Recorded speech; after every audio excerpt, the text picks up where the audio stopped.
Muy buenas noches, invitados especiales, invitados generales, estudiantes y compañeros abogados. Cuando nos reunimos por primera vez a discutir el tema que nos envuelve esta noche, el comentario mío fue que este tema, para ser cubierto adecuadamente, requería de un seminario en una escuela de Derecho o de Periodismo de por lo menos 3 créditos por un semestre.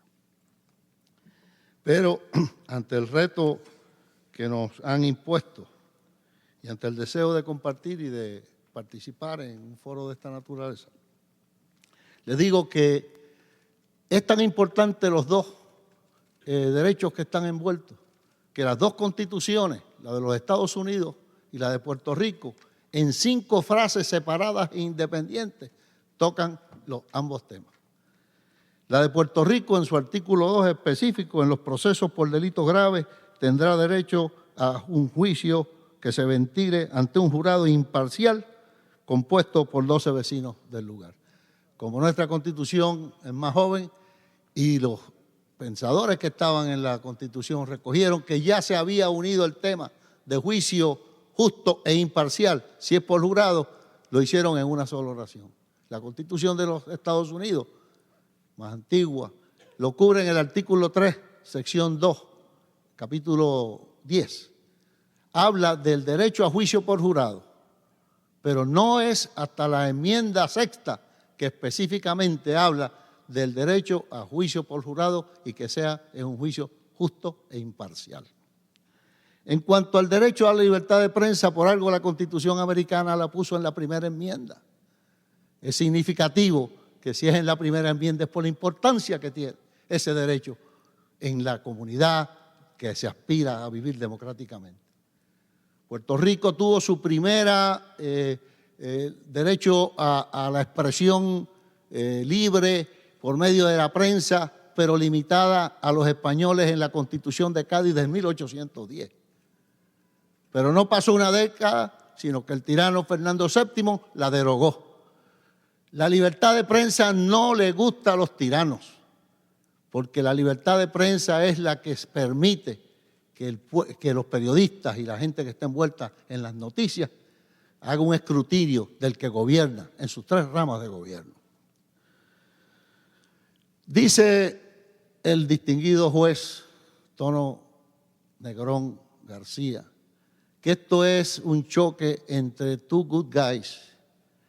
Realmente el choque de la libertad de expresión, de la libertad de prensa y el choque de la libertad del derecho a tener un juicio justo e imparcial es un choque de 2 trenes.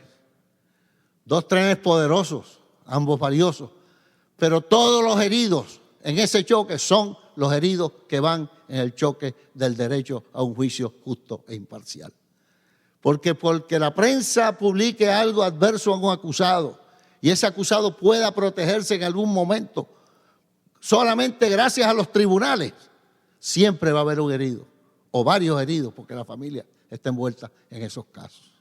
Es decir, que este choque entre esos 2 derechos a la prensa nunca le afecta porque no puede haber censura previa, puede haber autocensura, puede haber conceptos éticos que limiten lo que los periodistas escriben, pero realmente no hay forma de paralizar lo que un periodista escriba en un periódico si no es por esos 2 señalamientos que he hecho.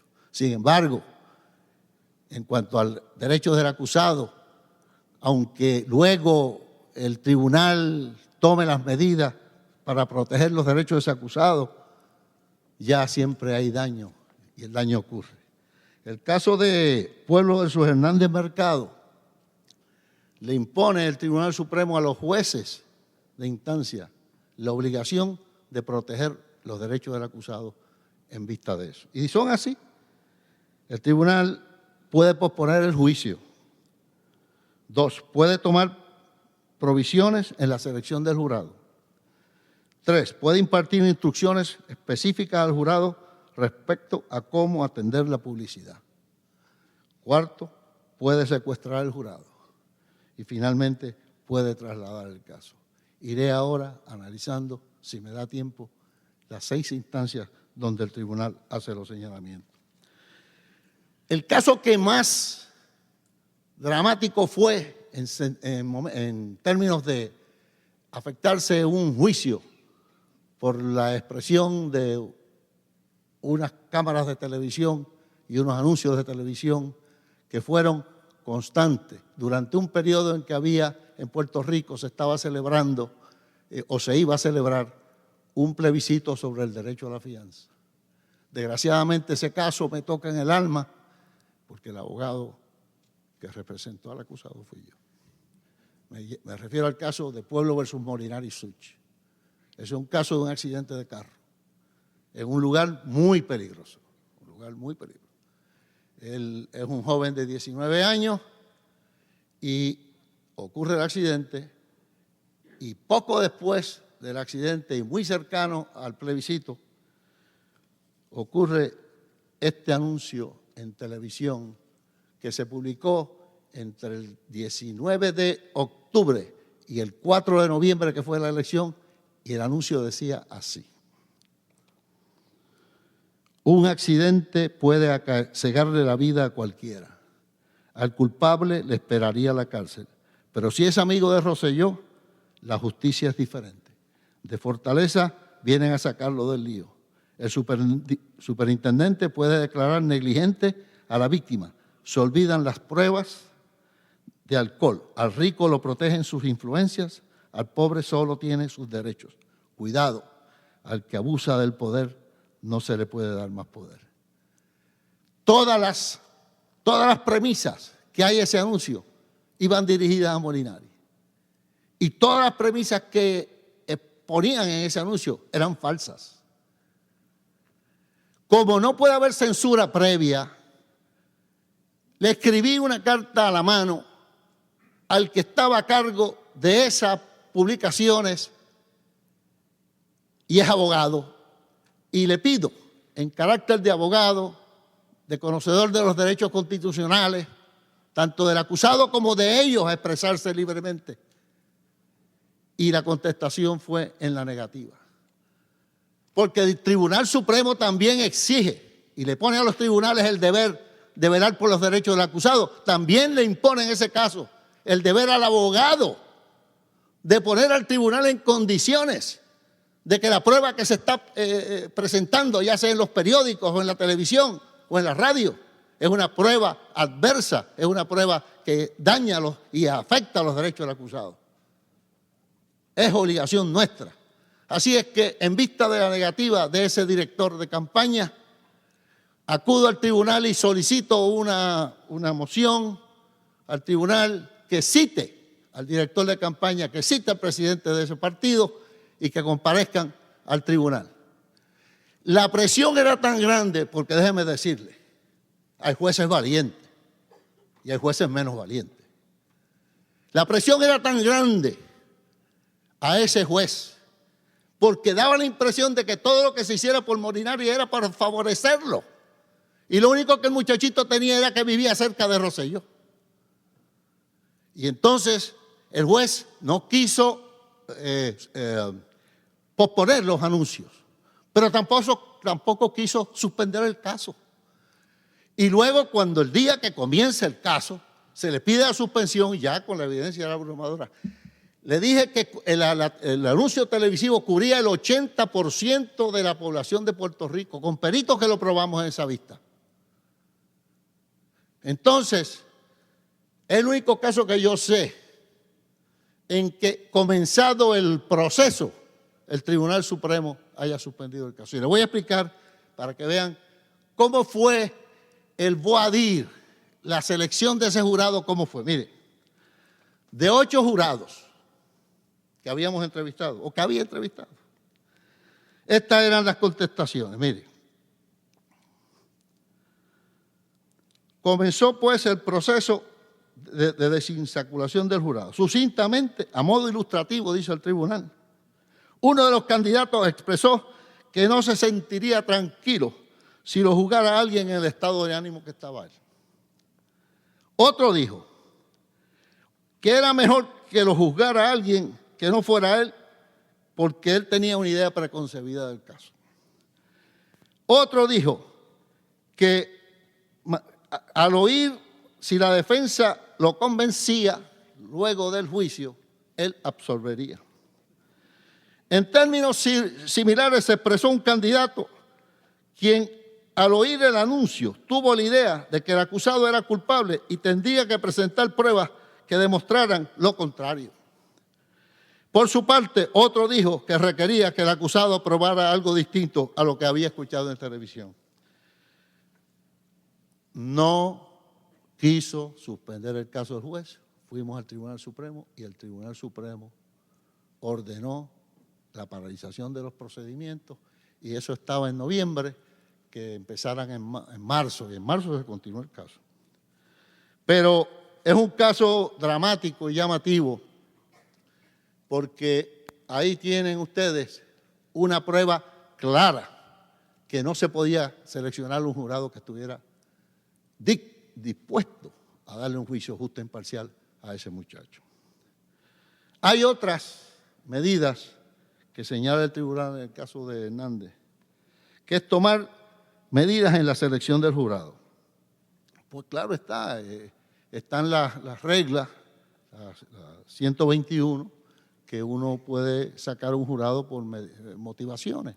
Si la persona tiene esas contestaciones, todas esas contestaciones que dio ese jurado, eran para sacarlo por motivadas, todas. De los 8 o 6, esas eran las contestaciones. Y el hecho de que un jurado conteste de una manera distinta, si uno no tiene la oportunidad de seguirlo, muchos dicen por quedarse en los casos para ser parte de la historia, como me dijo uno en ese caso, que quería ser parte de la historia, pero el muchacho tenía que probarle que era inocente. O sea, las recusaciones son muy importantes. El abogado tiene que estar bien preparado, el abogado tiene que prepararse y estudiar. Y las preguntas que le va a hacer al jurado y de la información general que ha salido. Y para eso está el voir dire. Y el mejor voir dire que yo he oído en mi vida lo dio el juez Barbadoro en el caso de Aníbal Acevedo Vilá. El voir dire que le permitió a los abogados de defensa, primero, con unos documentos que eran unos cuestionarios extensos, completos, analíticos, hacer preguntas que cuando el abogado pudiera hacer el voir dire, como le dicen por ahí, hacerle las preguntas al jurado que pudiera tener una conversación con el jurado, porque si se deja llevar usted, por lo general, y en eso la Corte nuestra es muy superior a la Corte Federal, pero por mucho.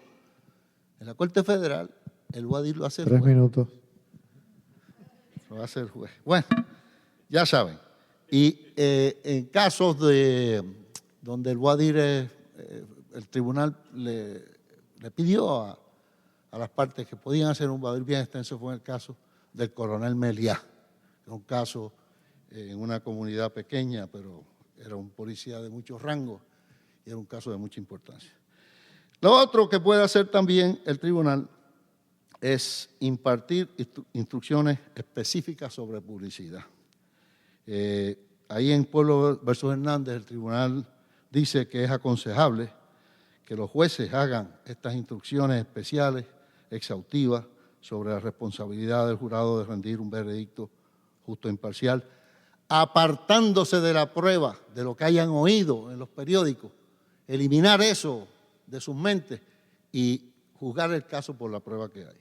Secuestrar el jurado, grave para la defensa, secuestrar el jurado es malo, la defensa coge ideas, los jurados cogen ideas de que están secuestrando al jurado porque la persona es peligrosa, porque además están incómodos, es bien desagradable, tienen que estar haciendo llamadas a sus hijos, que no van, que le traigan ropa, es una cosa tremenda. trasladar el caso. Si tengo un minuto que me des de más, voy a hablar del caso de traslado, porque tengo una historia de un caso de traslado donde la víctima había sido un juez. Un juez. Y la determinación de causa fue en el sitio donde él era juez. Y declaró contra el sospechoso, como dice el licenciado Negrón García, sospechoso, imputado que fuera, mientras el sospechoso, que era un árbitro de baloncesto, estaba esposado con las manos atrás. Y después, cuando se fue a ver la vista, la acusación, la vista de vista preliminar, la acusación por tentativa de homicidio, un galletazo que le dio un árbitro a un juez. Y tan difícil fue la situación en esa comunidad, la publicidad que había en esa comunidad, que tuvieron que mandar a un juez de San Juan a que viera el caso, porque nadie quería ver el caso contra ese juez. ¿Y saben el fallo que trajo el juez? Agresión simple, 50 pesos de multa. Todavía no sabemos el resultado final, honorable juez, porque la apelación que yo radiqué no he recibido la contestación todavía. Y hacen 15 años de esto. Así es que eso es lo que en 10 minutos me permiten decirles sobre esto, que podíamos estar hablando mucho. Un placer. Gracias.